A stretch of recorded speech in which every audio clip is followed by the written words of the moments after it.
suffered from the stench. Oh, I can't raise my shield because I had 2 actions. I'm still sickened. So let me take my shield back down. All right. So I think I might try to do this. All right. And then I throw up on him. Yeah, so as you throw up on him, he doesn't like that too much, and he is going to, even though he's holding his big maul, he's going to slash at you with his claw. And the attack is a hit with a 26. And now you are grabbed, and you have the grabbed condition. So I'll put grabbed on you. And just to kind of go over grabbed with the conditions, let's see. Grabbed is you're held in place by another creature, giving you the flat-footed and immobilized conditions. If you attempt a manipulate action while grabbed, you must succeed at a flat DC 5, which is just a regular, D20 roll, or it's lost, and then you roll a check after spending the action, but before any effects are applied. So, yeah, much different than in Pathfinder First Edition, which is good. It's simplified much more. So. Now let's go ahead and with his second and third action, he is going to try to do an Undertaker choke slam. So what were you gonna say? I'm gonna use. I think I've got a ability to at least get a plus. Against the next attack. So I'll use that on this one, which is nimble dodge. Boom. There's your 13 damage from the slash. Okay, so you get a AC circumstance 2 for nimble dodge. However, choke slam, as he doesn't have to roll to hit, probably. It does not. So you need to do a fortitude saving throw. I'm going to let you do the saving throw. Oh, wow. Oh. Holy cow. A 30 fortitude saving throw. That is nice. Yeah, so you're fine. It doesn't say any kind of damage on damage. Half, or no, it doesn't say anything like that. So basically you resist the choke slam, and it does not happen. So thankfully for you, you did have a 30 roll. It was probably cushioned with all that vomit I had in my throat that protected my throat from being crushed. It could have also been the slime that was kind slippery, of made and him. Yeah. Yeah. So let's go to Zero. You're up now. Look it up. I'm gonna go right up to him, and we're gonna do shocking grasp. Ooh, yeah. Level 2.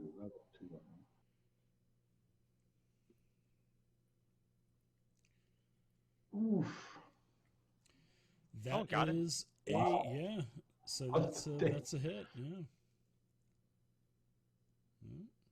All right, there you go.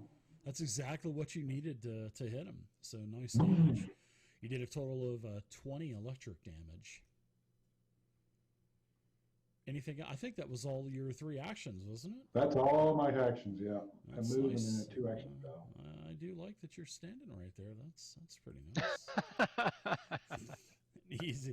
easy target to get a hit on, or maybe even a crit. Omi, you're up. Oh, inspire courage, and everyone only starts playing a little bit of spoons.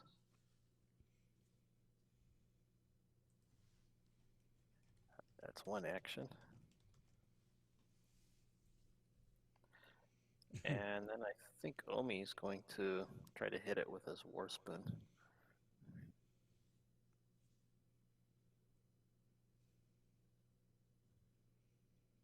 Yeah, you guys did so much damage to that spellcaster. I had this elaborate... he had a lot of life. Yeah, he did. He had 115 health. Especially for a spellcaster, that's crazy. Yeah. Well, you guys are getting up there in levels, so, I mean... Remember back in first edition and second edition, you're like, oh, it's a level 20 wizard with 40 hit points. You know? Yeah. My friend actually had a level 30 mage, and I think he had like 40 hit points. Yeah. Because he rolled ones every time he got a level. Crappy con bonuses or penalties even. Yeah, he didn't have a con bonus. He kept rolling ones with his 1d4 because, and then magician had, 1d4 hit points. Mm-hmm. So. And in fact, I think he had a -1 con because he had been res so many times. Yeah. So yeah, he was pretty much screwed. All right, very nice, Jorp. 14 piercing damage with your rapier. Yeah, just not. I can't do quite what Emo did. Oops. Oh, And I that get 20 rolled choked over out. to a 2. I hit the wrong one, but it would have missed anyway. All right. And for the last action, I think I'm going to throw up to try to get rid of this sickened. All right. Fortitude, right? Yes. Yeah, very nice. I can take that effect off of you now. And I throw up on the Zolgath. We're like kind of group throw up on him. You guys are doing more throw up damage than regular damage to it. Round 3, Emu, you're up. There's got to be some acid in there somehow, right? It's starting to eat away at his skin. I just have this like, scent just fill my nostrils. So let's see. Come on. Oh, that's still good enough. All right, cool. Yeah, still a hit. Your target was 21. All right, nice. good. Yeah, goes and then I'll try to get. That's a good idea. Try to get the last little heave as he's dying. So that's just a fortitude save. For the road? Yeah. Nope, still working on. Oh well, I don't know. It has to be a natural 5, right? Yeah, it would. Well, seeing that you are nauseated, I believe that when the creature dies, I believe stench kind of goes away. Yeah. I don't know. It's only 1 minute. There's a lot of dead animals that continue to stink for a while, so you never know. Yeah. It's not the deadly one, Just eases off. Yeah, so you'll still have it for a little while. Yeah. All right. It floats up these stairs, guys. There's stairs over here. Yeah, there are some stairs up there, and it's quiet up there. So you guys are out of combat, and I will go ahead and take the sickened off of you because you're gonna eventually get rid of it anyway. So all these books that were in here that he was reading, did they get completely burned up in the fireball? Yeah, there's a lot of smoldering ash kind of just moving around from the drafts inside of the Moonstone Hall. But I'll tell you what, if you want to go ahead and give me a perception roll for kind of looking around to see if you can find anything, I will allow all of you to do that. Omi's going to inspect that time to do some medicine on Jorp. Oh, did I forgot to tell you, Doug, that today 1s were random loot? No, I'm just kidding. Right. Nice rolls, though. Oh, Jorp got a... Oh, I was going to say, I thought I saw a 20 for Jorp for a second, too. Yeah. Wow. I can't read. I see D20. Rolls. I'm like, oh, another 20. Look, 17. Yeah, I always Some good rolls. reward. Yeah, those are really good rolls. And I mean, normally 27s would be good, but seeing this has nothing to do with, loot, and as the way that I DM, even if there's nothing, because I love to run modules and have pre-placed stuff, and even if you guys look around, I always like to reward 20s. So make sure you always search rooms. And you guys actually hadn't done that for quite a few different times. So, but in this case, Emu, yes, there was a couple of books that survived the fireball explosion in this room. So yes, there are a couple of books. I would say these books would probably be worth it.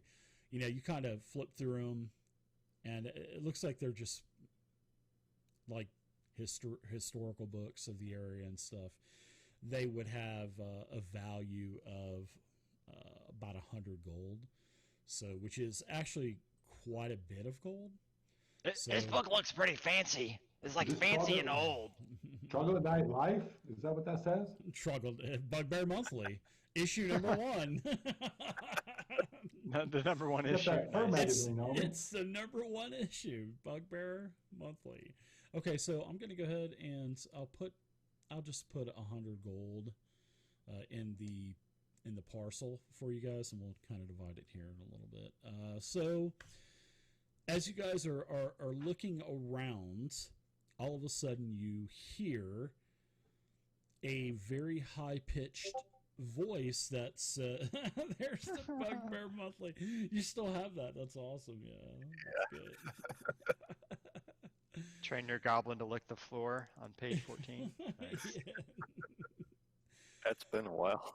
Yeah, that's Featuring- been years, probably 2, 3, 4 years, maybe. That's Miss crazy. Muka Bubladop. Like yeah, she was a Boopladop was an NPC, if I remember correctly.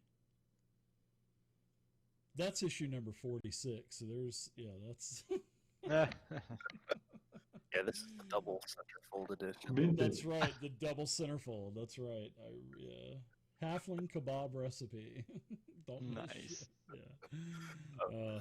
It's good. So how long are we spending in this room for medicine skill rolls? Yeah, 10 minutes? Well, we heard a high-pitched scream, though, right?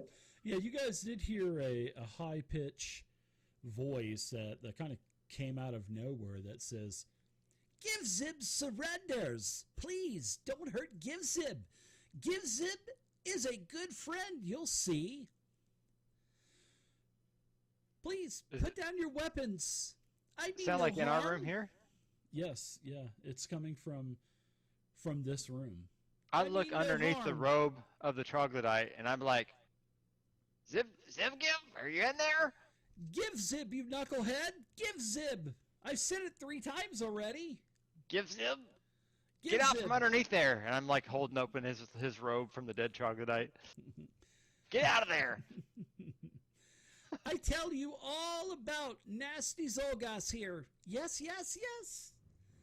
You know, these rooms are big and scary. You need a friend like Givzib to help. Givzib knows all their secrets. And Givzib sees their deal with the pretty cat lady. She tricks them. They're stupid. So can we tell from like him talking where it's coming from in the room? No, it's kind of coming from all over the room. But then he says, "Put down weapons. Givzib, new friend. You listen? Yes? Yes?" Yeah, we'll listen. I'll put up. Yeah, I got 2 My hands. rapier. I don't have anything. He just got spoons. So Givzib, he appears. And he appears in the corner of the room. All right, I attack!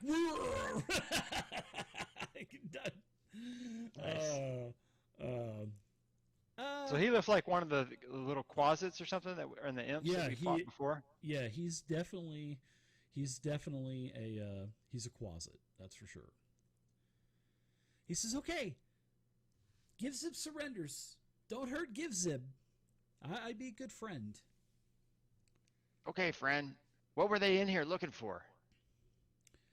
So basically, Givzib tells you that he was summoned from the plane by a Zolgoth demon caller named Caligash. And I'm glad you guys did not murder hobo this quasit, which I didn't think you guys would anyway.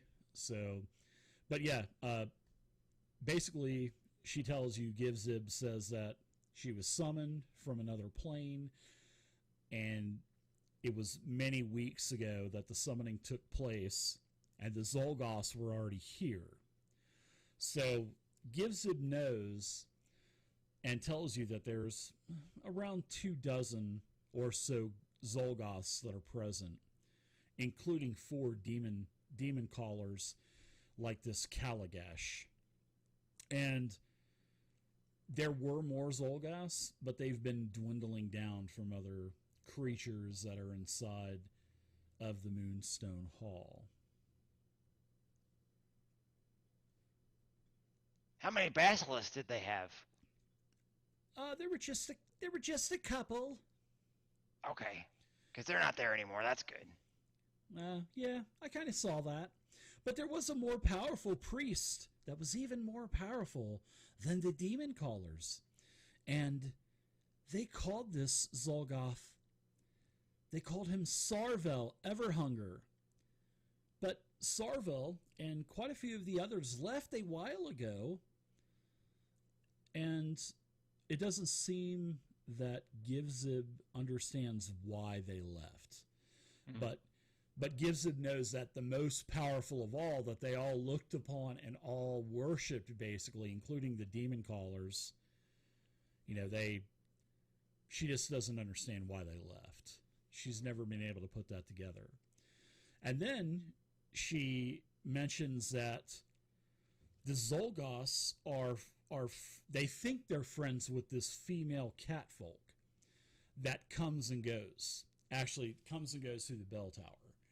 And they Givzib points to the bell tower, the stairs, and says, that's how the cat lady, she comes. Yeah, this is how she comes and goes. And he says that the bell tower goes up out of the temple, which, remember, is underground. It points up. Pop out. Yeah, so the bell tower actually protrudes out into the city. And that's how this cat lady comes and goes. What's that cat lady's name? He doesn't know her name, but he says that the cat folk will bring humanoids down here. So the Zolgoth demon callers can use them as sacrifices to summon more demons. And the cat folk also brings the Zolgoth's gifts.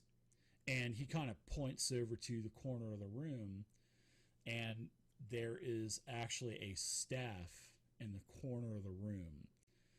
And you guys didn't see the staff because of the way that the wood and stuff was kind of from the bookshelves were leaning up against it. So, the closet flies over, kind of moves a couple of the pieces of woods and points to the staff and says, this is one of the gifts that the cat folk, she brought the Zolgoths. And basically, the cat folk this is what the closet thinks. This is what Givzib thinks. She thinks that the cat folk is using the Zolgoths.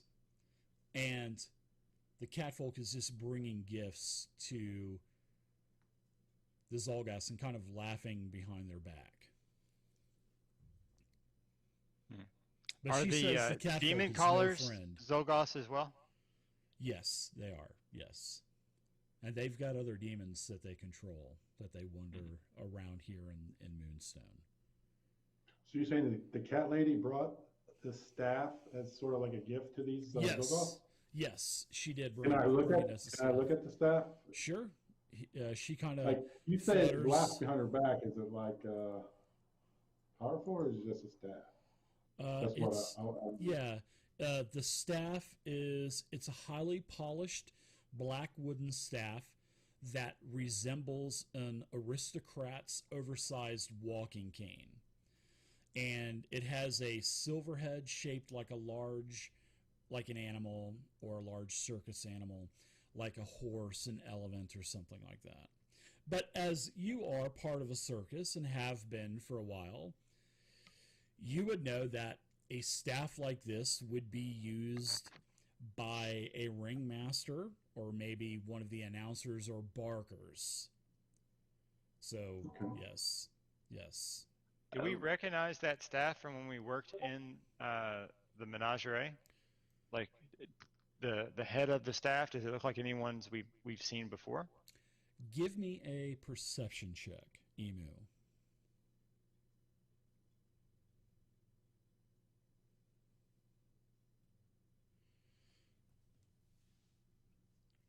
You don't notice that, no, but you do remember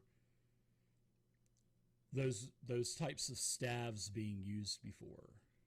But you don't remember seeing this that specific one. Yeah. This specific staff, you don't remember.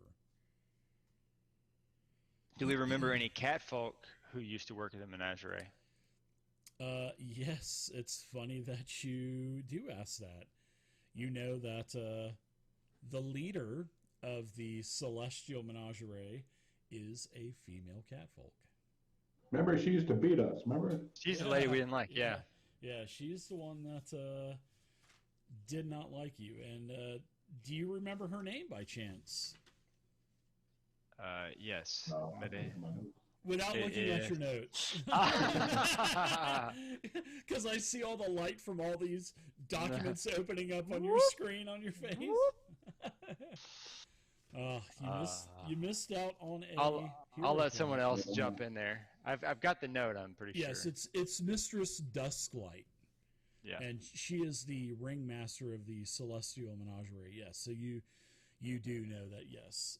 And as soon as, as Givzib starts talking about it, you're starting to put together 2 and 2, and you're thinking, no way. And she's bringing, and like Givzib says, she's bringing humanoids down here. She's bringing gifts. And Givzib, of course, cloaked under invisibility, has actually followed this female catfolk around and has noticed that she's been rummaging around and stealing artifacts from the Moonstone Hall. Yeah, she's been down here maybe almost a dozen times, and every time she leaves, she's got pockets full of stuff, and Well, nobody even knows about this. We've just been recently anointed Escadorian Warden, so would you be available if questioned?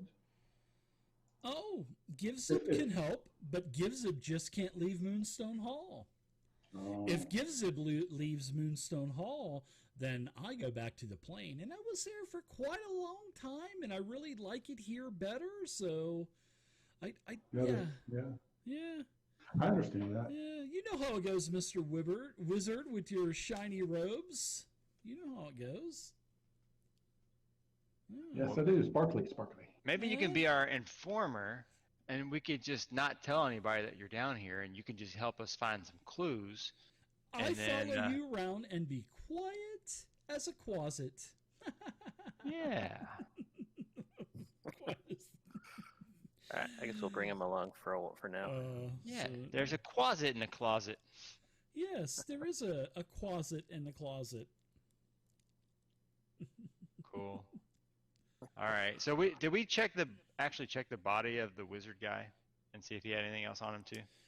No, but it's good that you do finally start checking some monsters. We will that loot them, and both of them. Wow! So of the 322 magical items that you've missed out so far through book 2, I'm just kidding.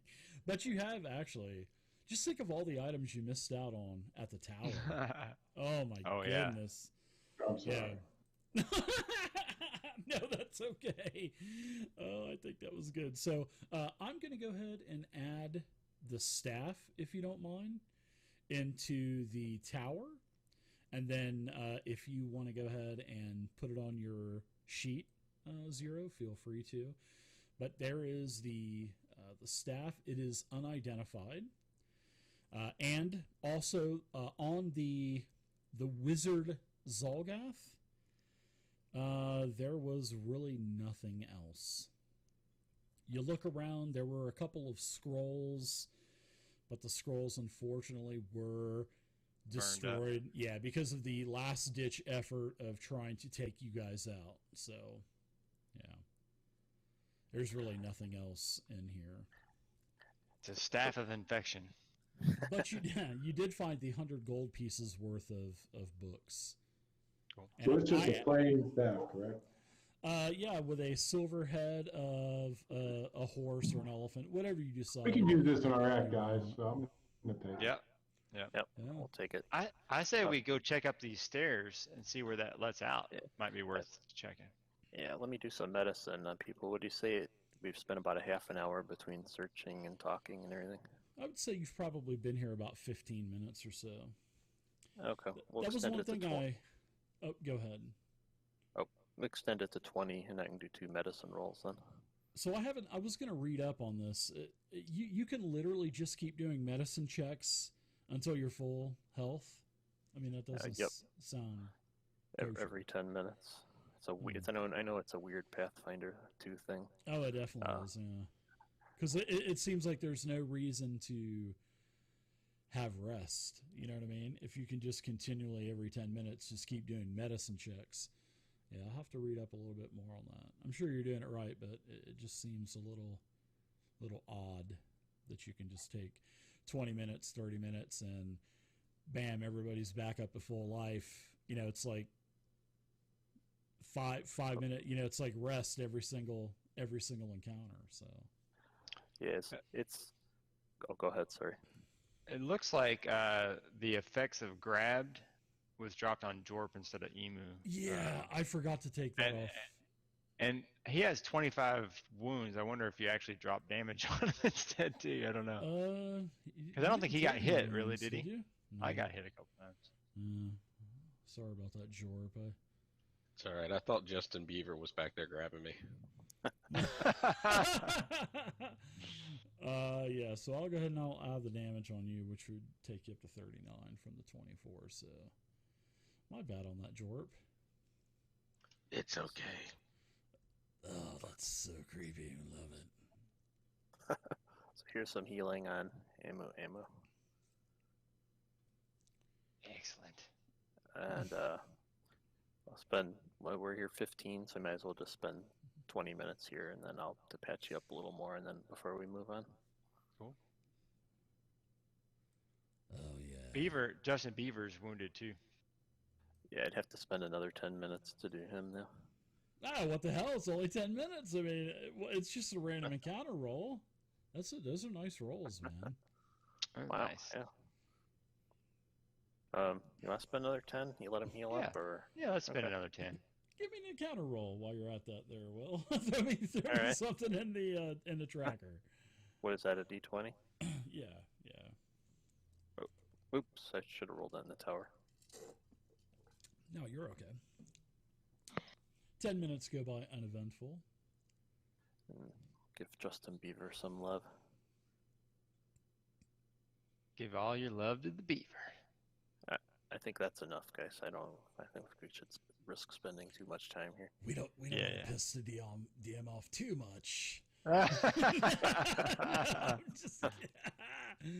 Yeah. I need to read more on that. I'm sure it's you guys are Yeah. great players. I know it's that it just seems weird that they would put something in that would just nullify the need of having to do rest, etc. You know what I mean? Yeah, I thought that was weird too, but then I was looking up medicine skill, and I guess that's the way it is, Pathfinder Wow. 2. Wow. That feat is going to disappear in any future Pathfinder 2 game. Well, it's not actually anybody can do it. The feat just makes it more efficient. No, you know what? I will say this, though. It does make sense to have something like that because just the sheer amount of damage that goes out in this game, I think that kind of makes it not moot to where, yeah, it does make it, But if we ever need helpful. money, we could open up a hospital and make out like bandits. Oh my goodness. Yeah. The whole town, just to bring them all in. Does it mention anything in that feat listing about making a hospital? Because I'm sure there are some hardcore Pathfinder Society players that would say, you know what, we can use this for downtime activities, and we could make millions. We could make thousands. Lots of money to be made in healthcare. So, yeah, another 10 minutes go by, and you have no encounters. All right. Let's go up the stairs. All right, don't forget to search for traps. Okay. Yeah, All I'll right. check it for traps. I don't trust that All right. ringleader. So give me a stealth check as you head up the All stairs. right, there's my Emu. perception in case for traps, and then there's my stealth. Okay. So as you are ascending up these stairs, they're a smooth stone stair. It seems like you're just going up countless footsteps, right? And you're actually getting dizzy. Not that Emu's not already dizzy, but after traversing just countless stairs. I spin around in my room for hours and hours every night. I'm just kind of like that. I'm like with a baseball bat. You just do the baseball bat thing. Yeah, probably. We used to do that every Thanksgiving. We used to play that game. It was awesome. You just watch people run diagonal into a house or into a wood chipper. Crash into the wall. Yeah. So you just keep going up this dizzying spiral case, and it leads up into a stone chamber. And inside of this chamber, which I'm gonna move you to here. So you are the only one that's able to see this. So as the other players hear me saying this and are not metagaming this, you come into an enormous room. I mean, not an enormous, but it's probably. I kind of assume that the other guys are following behind.